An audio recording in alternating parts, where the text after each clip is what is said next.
Welcome to another episode of All Things Authentic. Thanks so much for joining us today. A good topic we have today. So we are discussing the importance of friendship, sisterhood. We might tap into a little bit. And really just answering the question of why is this so important? So I'm excited for this one. Because it is really important. And the question came about, it's been a theme, I don't know, the past few years, maybe even before that. But surprisingly, I hear this in sessions a lot with clients of just like wanting more of a community or wanting more friendship, not feeling like they have any friends. Yeah. And then on social media, there's like these different groups that I'm in, which is nice because it's a sense of community in itself. Mm-hmm. But I know one in particular is like geared towards friendship and stuff. And so even I'm usually just browsing and looking at different posts. But there's a theme in that too about people just not being able to form like genuine connections with people, and how making friends is so hard. Yeah. And then ultimately I just think about this concept of just loneliness in our society that's not really discussed enough. So hopefully this will be a good discussion to express the importance of friendship, which I think people maybe know the importance of it, but maybe to be more intentional within our relationships and really forming that community. I like that, how to be intentional about making friends. Yeah, no, definitely. So a few quick questions when it comes to this. So why do you think maintaining friendships is so hard? I think it maybe varies for different people, but some things that stand out for me, like just generally speaking, I think maybe just being adults in the modern world and all the things that we have to attend to. Mm-hmm. So I was actually looking at a graph of different types of relationships that people have over time. And so I think at certain periods of time in our lives, like earlier on, that's where you see the friendship, not earlier on, like in adolescence and early adulthood, you see the friendship kind of that time go up. Mm-hmm. And that it might be the peak at that point in our lives. Mm-hmm. But as adults, it starts to move into like romantic relationships and your own family of creation, perhaps. And I just think that a lot of people are busy. I do think that the way in which we live, where people are spread out now more, where you might grow up in one state and you're on the other side of the country now, that may have a lot to do with that. And then I think that sometimes for different people, just maintaining friendships or interpersonal relationships may just be difficult. Mm-hmm. And there may be other things going on, like psychologically, that impact someone's ability to form or maintain a friendship. Yeah, definitely. Yeah, I agree with all of that, really. Yeah, the biggest thing that stands out to me is as we get older, it just seems more difficult to maintain because with the natural progression, a lot of our roles are changing in our lives, right? Maybe you start your own family, maybe you become caregivers for your parents, right? So a lot of dynamics change.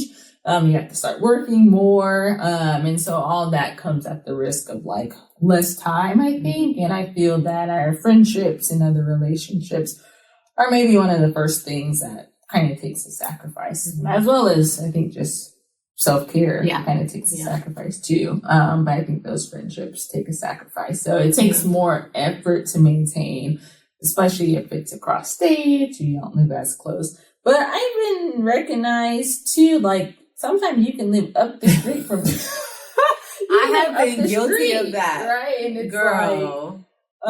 So maybe that's just another conversation around like busyness still too, but now it's maybe the question of like, how do we start prioritizing some of our friendships? Another question. So outside of the maintaining, why do you think making friends is so hard? And more so like you were saying, as we get older, right? But I have a lot of people come in just saying like, it seems impossible to make friends now. A lot of people, and it's interesting times we're in because like some of my clients have referenced, we're familiar with like dating apps and stuff, right? For like dating. But now there's like friendship, like Bumble, BFF or something like that. And so some people mention like being on there, but still saying like, that's so difficult because it almost feels like you're dating, but for friends. And sometimes it's just not as successful. So I don't know the true and genuine answer for this, but any thoughts on like, why is it so hard? I think that's a great question. It's something that I see too, where folks are wanting to connect and it's not as easy perhaps as it was in the past. You know, I think that when we're younger, there are built-in systems that help us develop friendships. And, you know, as we may know, or maybe we don't, I think some of the research bears just out that proximity is one of the things that is like breeding grounds for friendships. You tend to be friends with people that you're in close proximity to. So when we're in school, a lot of our friends come from school, or, you know, maybe they come from church or a faith organization if you're a part of one, or different types of organizations help to create friends. And then I think that as we get older, like, you know, the place that we're at the most is work. So if you're in a work environment and you ain't got no friends there, it's kind of hard. You know, but also there's a lot more remote work as well. Not that necessarily means you can't make friends, but I'm not knocking remote work though. Like let us stay home. And most people prefer that now. But it takes away from the socialization. But I think the busyness, the same way that it's difficult to maintain friendships, I do think those things are similar when it comes to making them. One thing that I wonder, and I don't know this to be true, but one thing that I do wonder is our mindset around making friends and perhaps around like how easy perhaps it might be. I think back to, you know, different instances where I've made adult friends in my life because I've had to move. I just chose to move around a lot as an adult, and I have been able to make friends. But in some ways, I've had to like let go of like, I wouldn't say let go of my pride, but like reservations, you know, like it has like sometimes there have been times where I feel like, okay, I don't have friends here. I don't have enough friends here. And so it was an intentional recognition that I don't have, and that this lack is actually like affecting me, and I want more friends. Then I would go into situations. I would literally have friendship making seasons where I'm like, I don't know who's gonna be my friend, but somebody about to be my friend up in here. And I realized that my mind frame was different during times where I was in that friendship making season versus times where I like kind of wasn't. And I guess what I'm saying is I wonder to some degree like our mindset around like how easy it's going to be, or how open we might be to the fact that we might make friends in peculiar places or different places. And then sometimes I wonder if there's like a hesitancy or like a thought about like who our friends need to be, or like what they need to believe in, or if our beliefs have to be the same. I think sometimes that might be a part of what affects us. I don't know. I feel like I'm stumbling here, but hopefully I got somewhere. What do you think? No, and that I had another question, and that last part kind of ties into it. But first to answer why is it so hard? I just think that this doesn't answer the question, but it makes you think more of how easy it is for kids to make friends. It might not be like long lasting friends, but even in any given moment. And I'll never forget working with kids a while ago at like a daycare setting, and the one kid's already there playing, and the kid literally was just checking in. Then once they come through the gate, the kid runs up to him. They've never met. The kid runs up to him and like, hi, want to be friends? And the kid's like, yeah. And me and the parent just look at each other like, it was so easy back then, right? Just like make friends because you're just going to go play. Might not ever see him again. But whereas adults, like, we're not going to, it's more nuanced, right? So I'm like, want to be friends? But like, and again, I don't think this answers why is it hard, but I think of where I've met my closest friends, acquaintances and stuff, fine, but like closest, long-standing friends. And maybe this is why it gets hard as we get older, because the amount of things we engage in decreases. But maybe it's different for you. I'd be curious what you think. But for me, all my friends have stemmed from a specific place in common. Yeah. So my college friends, we went to the same school. We played basketball together. So now they're some of my best friends. You played basketball in college? Yeah. Vernessa, why you never told me that? What kind of friend are you? I guess we're not really friends. I know. No. Where? That's you Texas off comes now? in. I know you went to school. Right? I figured you went to school in Texas, but I didn't. Small school in San Antonio, right? A small Catholic school. Okay, and sorry, I'm putting you on. Yeah, but it's interesting, right? Because that's where I ended up meeting. And it's like a few that I keep in touch with, but I count them as some of like my best friends. And that's where I met my husband too. And again, it's just the funniest story because it's like this small school, San Antonio, Texas. I'm a California girl, so I'm like, why am I going to Texas? Why are you going to Texas? Amazing, like what came out of that. So that, coming to SAC, entering grad school. Mm-hmm. So a couple very close friends I am still in contact with now. I consider them some best friends too. So grad school, shared experience. And then after that, things start to decrease. Yeah. But I work out a lot. And it's funny how this gym community has kind of evolved with like classes we do. And some it's just more like you see them, it's social talk. But there are some that have been like these long-standing friendships where we hang out and talk and stuff. But again, this common place. And then, of course, my work settings. And so that hasn't been as much, but like a previous workplace, one of my closest friends now, I met you through work. That's like you cleared your throat over there. I met through work, right? So it's these common things. And I just happen to be lucky to engage in these different type of jobs. But you think of maybe the average person staying at some job maybe for a long amount of time. Some people don't even like making friends at work. And so it's like, what else are people engaging in as we get older when it's like we're not in school anymore, all these like shared experiences. So it's truly just up to meeting someone or a mutual friend. And that's just difficult to me. But would you say all your close friends have come from like a shared space? Well, first of all, I just want to say that my thoughts of you have risen higher. And they were already high now that I know you were college basketball. Oh my God. We got an athlete over here. Okay, sorry.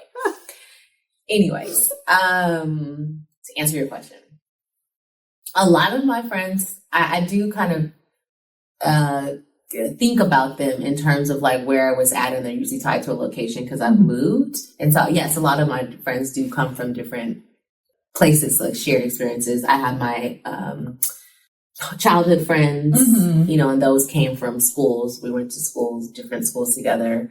I do have some sets of like college friends. I have my New York friends from grad school. I have my doctoral school friends from Texas. That's why I love Texas. I was I was saying something earlier, but I actually love Texas. And so I have those friends from Texas. But I think actually where it gets interesting is as I've gotten older, like, yes, I have friends tied to places, but but some of them are just like the city, like Los Angeles or Houston, in the sense of like, I started to, in Texas particularly, I started to make friends outside of the setting that I was in, like the doctoral program. Because, in a doctoral program, there ain't but so many good friends you gonna get. So, I'm just kidding. I actually have some really good friends from a doctoral program. But, I think sometimes, for me at least, it was like limited to certain, like I wanted to go out and have fun, and like do party and things like that. And so, and also like other things. And so I was like, in the search really for more friends. So that's where you start to get where I started being interesting with my friendships, where I would be open to friends outside of the actual setting that I was in. So I met a friend. I didn't meet a friend like at church, but that also was like intentional. Like I intentionally like chose to volunteer on the day that I knew she would volunteer. So I was like, she seems nice. We chatted a little bit. I think she could be my friend. And I've had conversations with myself about people from that point, like, on, because when you're an adult and you move around a lot and you're not like in school and seeing them every single day, you got to be more intentional about that. Yeah. Made another friend like a practicum, and she's like my really, really good friend, like a big sister to me down in Houston. Another friend I randomly met at an airport because I wanted to make more friends. She seemed like she was nice and wanted to have fun. And she was. Yeah. We had fun. So, and you can move on. Like when I moved to LA, I did have some friends. I had a really, really, really good friend who was my roommate in my internship. I met another really good friend in my fellowship. And then again, I'm in Los Angeles. I'm there for several years. Like, you can only meet so many friends through psychology. Yeah. I think that's also where a part of it was like my world was so connected to psychology. I wanted to break out of there. Yeah. So I had to be open, and I met a really, really good friend like out in a club. Okay. Like, do you meet girlfriends at a club? Not a lot of people, but I do, because I wanted a friend and she was nice. And I probably give my number out to a lot of people, and not everything becomes a friendship, but I've met some really good friends that way. And then even moving back up here, I had to be very intentional about making friends. And the way that I made friends has also shifted because my son is around. And so it was just harder to keep in touch with some of my older friends because they don't live close enough. Like, they live in the South, or they live in the city. And I don't know what it is about that bridge, but crossing it is too far. Right. Yeah. So, I also have my work friends, and I have you, and then I have friends through my son, play dates and stuff like that. So it's a long-winded way to say that a lot of my friends are connected to different, things that I do, but also some of them are like just random people in the world because I felt like I wanted to make a friend. Yeah. And it's helpful, actually. You gave all that information. Just kidding. Because, it brought up this other thought and I guess this can take us to the psychology part. I still have another question that also can segue to the psychology part. But it will be interesting for people to reflect on their own personality and how that impacts how they make friends. Because as you were saying all that, I'm like, okay, there's still some spontaneity, like, in your friendships of just like meeting someone at the airport, at the club, and they're like a long-term friend now for you. For me, where I was stating mine have all been connected to this shared space. Like, there was some intention behind it, but like, I'm seeing them often. So it was easier to form a relationship versus me just meeting someone out or something like, but then I'm like, okay, why is that? And I think it's maybe a personality thing. I would like to think I'm spontaneous, but if I'm being honest, it's like maybe in some small regards, but for the most part, I'm like very routine oriented, right? No, Vernessa, we just do it.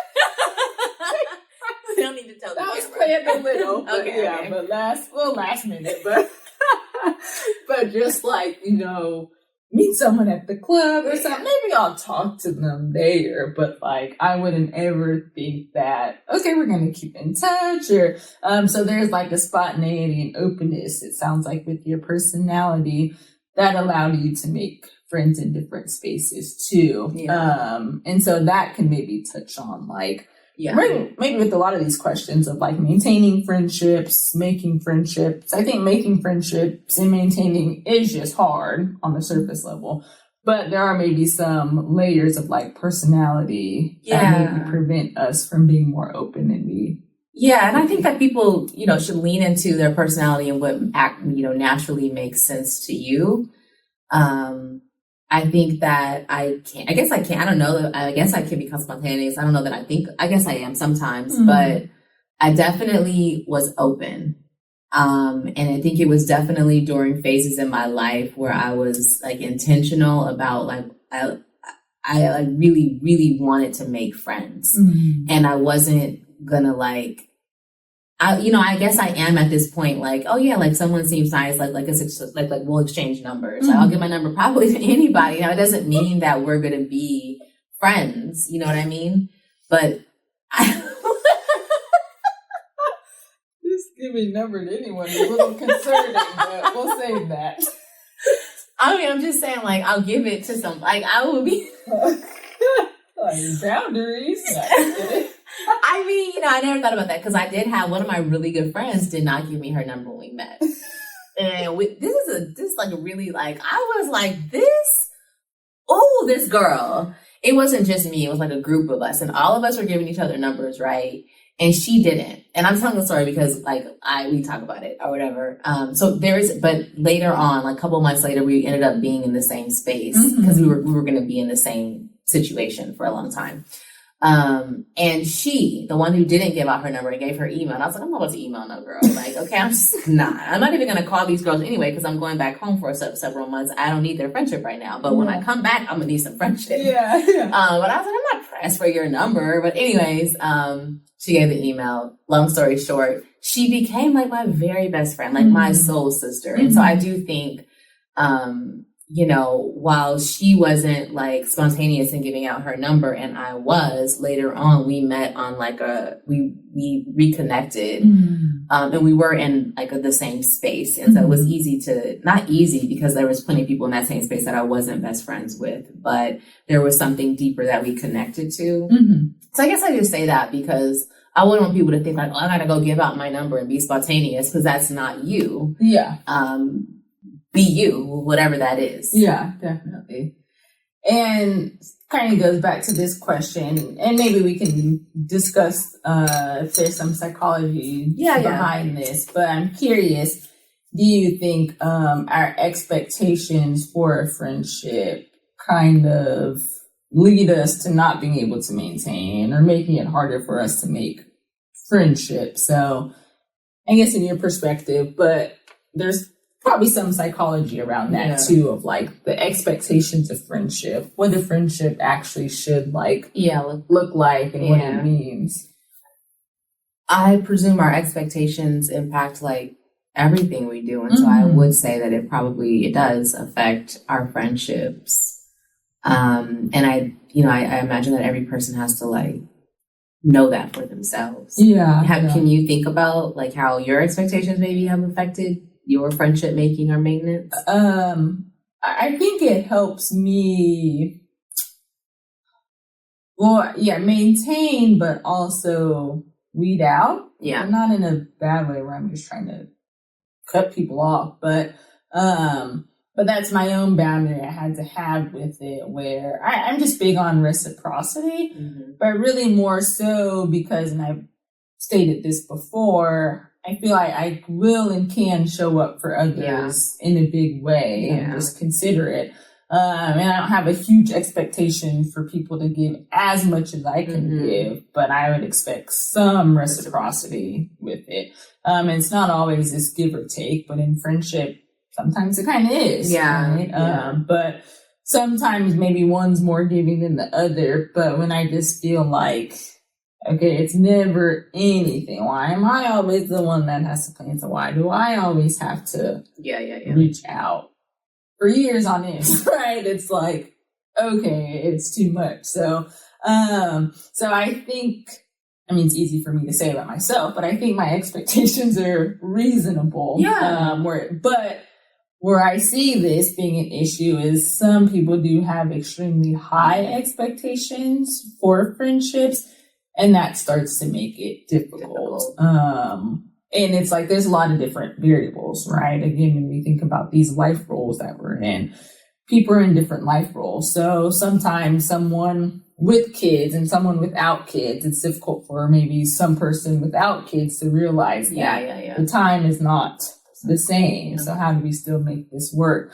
But I've just seen, especially in some of these groups I engage in where I'm kind of just peeking and getting the tea on some stuff, but it seems like some people have this high expectation where everyone just doesn't have that capacity. So it's like, how do you still have a standard of how you want to be treated in a friendship without demanding too much for people?